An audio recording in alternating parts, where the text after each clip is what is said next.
lows, especially recently. You don't have to go back all the way to last year, although it's good practice to. You want to understand where those highs and lows actually are, right? Knowing where the highs and lows are is very important because that gives you step two.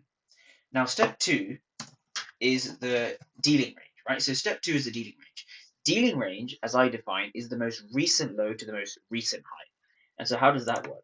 So we take the most recent low, which is here, right? It's not here because we look for the most recent low in the market structure. So structure comes first, then we go for dealing range. So once you have the market structure, the next thing you want to look for is the dealing range. So dealing range is that most recent low to that most recent high. So this is the most recent high. This is the most recent low. This is the dealing range. So we have highs and lows, market structure, step one, right? Step two, dealing range, okay?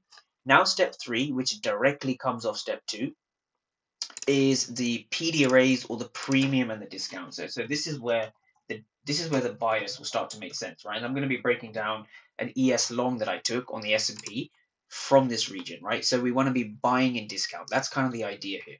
So premium and discount, very, very, very simple. So if you've used the fib tool, you've probably used it incorrectly. And this is how to use it correctly and also in a more simplified way, right? So you have your dealing range.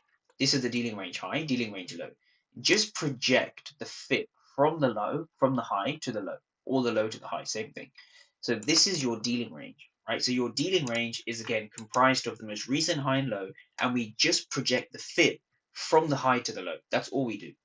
Now, the final thing after this is fair value gaps, or some people call it key levels, right? Because my key levels come from fair value gaps. So you want to look for fair value gaps, and you want to then look for key levels. So these are the four steps that I follow, right? So you want to have your market structure, you want to have your dealing range, you want to get your PD arrays sorted. So again, this is premium, this is discount, and then you want to have your key levels, right? Where are your key levels? So you want to be looking for key levels, basically not near the 50% area. So you don't want to be trading anywhere near the 50% area.